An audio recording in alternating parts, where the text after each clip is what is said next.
UN 영어뉴스. The US ski resorts built by World War II soldiers.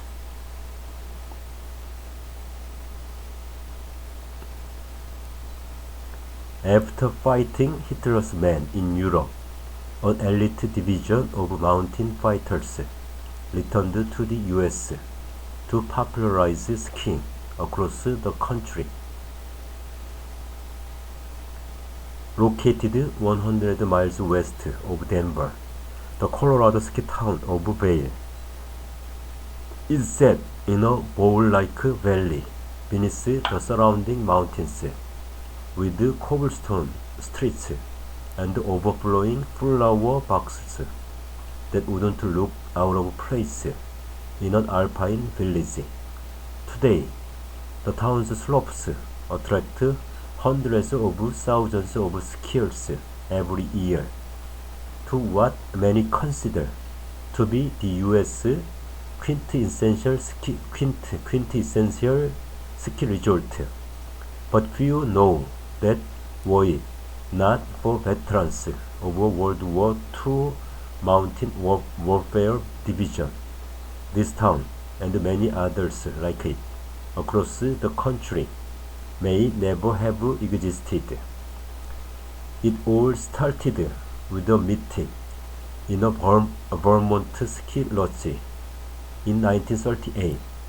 Charles Minnie Dole founded the National Ski Patrol (NSP) to provide emergency rescue and medical care on remote slopes.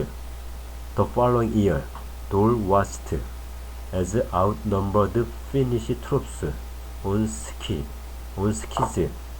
humiliated the Soviet army in eastern Finland during the so-called Winter War at the onset of World War II, fearing that the Nazis, who already had 3 mountain combat units, may invade the snowy northeastern US through Canada.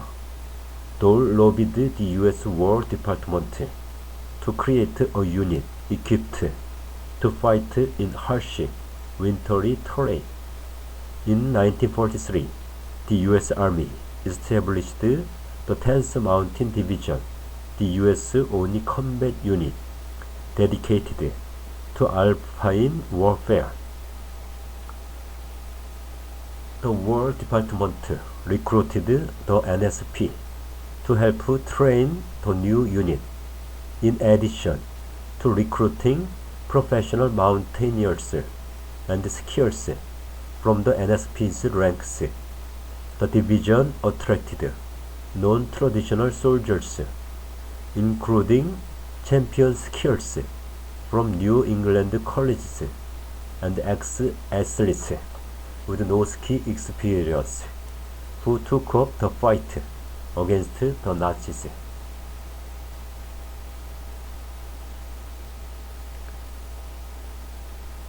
The division soon moved to a new training facility called Camp Hale, located 40 miles south of what is now Vail. The camp was perched close to 9,000 feet above sea level on rocky terrain that would prepare the nearly 19,000 soldiers for any potential battles ahead.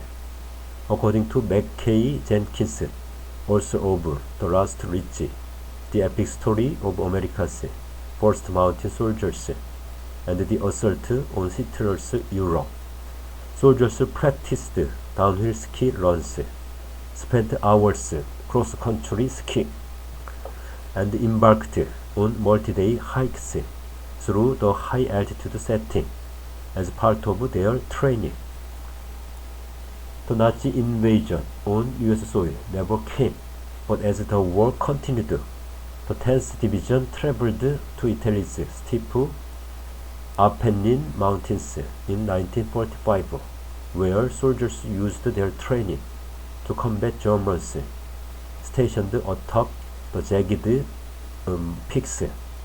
Each soldier wore a white camouflage suit and carried a 45 to 55 pound pack filled with provisions, attaching their skis to their packs when not in use. The Germans' mountaintop sniper-armed fortifications gave them a clear advantage, but the 10th Division scouted 5 routes up the mountain, with each company taking a different train. While the 10th Division expected to see 90% losses, not a single man died during the nearly vertical climb up Riva Ridge, a steep incline overlooking Mount Belvedere. Thanks to their training, the troops were able to glide up the snow and ice on skis in the middle of the night, taking the Germans by surprise and pushing them back with support from riflemen who accompanied them up the ridge, following their unofficial motto of Sempre Avanti, always forward.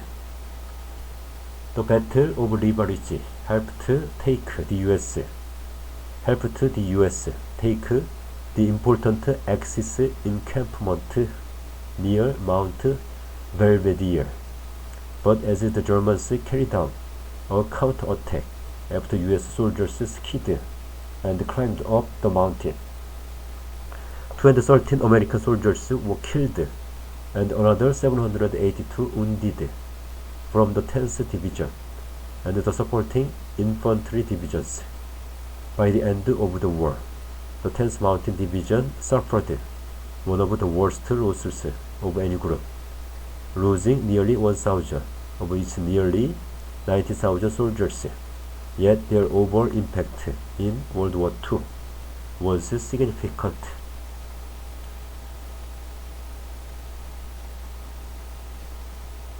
It actually opened up the Italian campaign, the Allied plan to break up the Axis troops in the Apennine Mountains, to push through and end the war that much quicker, said Jeff Wiles, the guest services manager at Vail Resort, following the end of the war. A few months after the battle, many of the division's veterans settled back in the U.S. few ski towns. Among them was Pete Seibert, who joined the unit in 1943 as an 18-year-old. He was wounded in the war and was told he wouldn't walk again, but went on to place third in the national slalom competition. In 1957, while Seibert was working at Loveland Ski Resort, located between Vail and Denver, a friend took him on a hike along what seemed like the perfect ski slope. Seibert's visit sparked an idea, and he soon met with people to buy up land and turn it into a resort in 1960. They called it Vail. The few other ski towns had an existing infrastructure like Aspen, Crested Butte, Telluride. They were mining towns that then became ski mountains, said Mason. In Vail, there was not even a single road, not a single street. There was nothing. So it's pretty incredible what he built.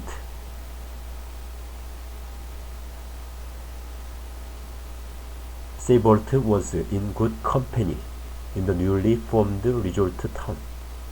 After earning a Purple Heart, one of the U.S. highest military honors in Italy, fellow 10th Division soldier William R. Sargi Brown joined the bargaining team, installing Vail's first snowmaking equipment in 1970.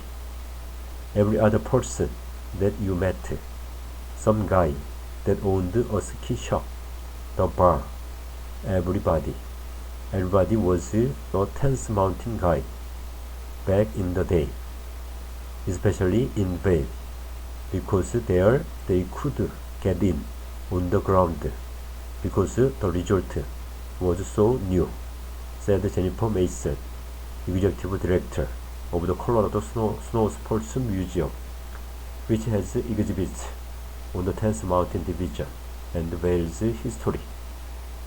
In fact, one of the most enduring legacies of the division's veterans is how they helped popularize skiing in the US. In addition to Vail, former members of the 10th Division founded or were affiliated with some 60-odd ski resorts across the US, including Stratton, Whiteface, and Aspen. This helped create a post-war ski boom that opened the previously elite sport to a broader demographic, as the division's alumni created ski schools and educational programming throughout the country. Cliff Taylor, another 10th Division veteran, wounded at River Ridge, designed shorter skis that made it easier for beginners to learn the sport, and soon Army surplus stores were selling thousands of pairs of skis at lower prices than their competitors. The division's other alumni also founded outdoor gear brands like Gore-Tex, Vibram, and Outdoor Research, creating backpacks, tents, and other gear based on their cold weather experiences in Italy. Another, Bill Bowerman, co-founded Nike. This man also submitted K2, gave other brands feedback to develop more lightweight skis, and founded the National Outdoor Leadership School, a global wilderness organization. In 1985, the division was reinstated at Fort Drum in New York and served in Afghanistan, but its home is still in the hills surrounding Vail.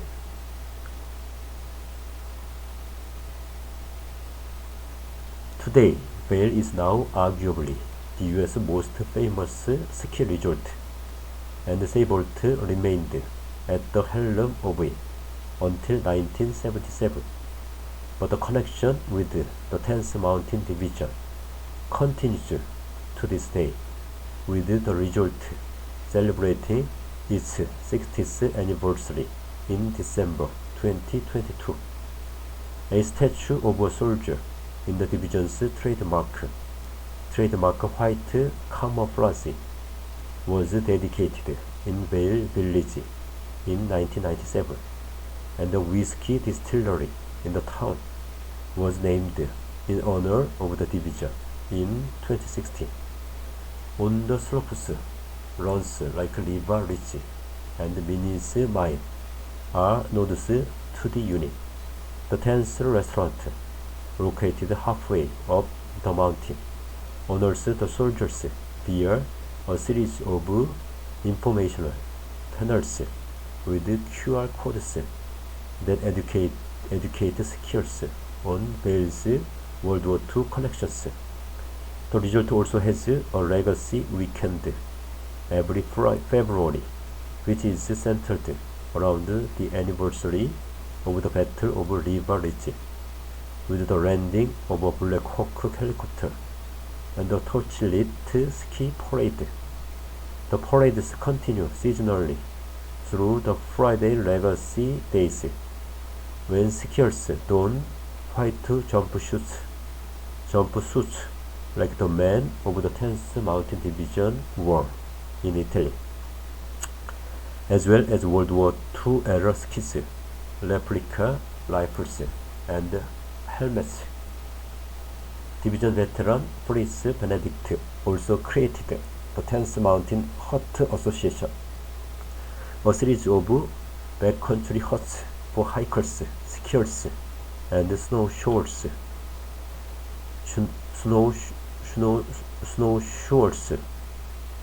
like to stay, built with funds donated by veterans and in memoriam of those killed in action, inspired by the ones found in the Alps. Those huts are very much emulated from the huts that are all over Europe. There's about 13 of them, and you could essentially ski from Bale to Aspen and stay in a hut every night, said Mason. Five of the huts are within the recently formed Camp Hale National Monument, where the soldiers trained. The site is made up of 53,804 acres, including what remains of the bunkers, where soldiers slept during training.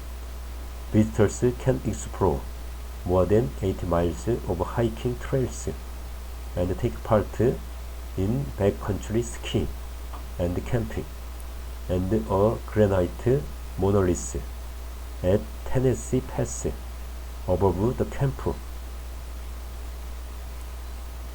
bears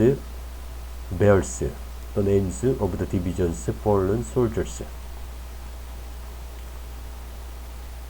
Today, skiers of all experience levels soar to the top of Vale Mountain in gondolas and shoot down slopes named for the people and the places that boarded this resort, but why not for the skills learned in a nearby camp and a dangerous dark climb up a distant peak into Nazi territory. Skiing may never have become as popular in the US as it is today.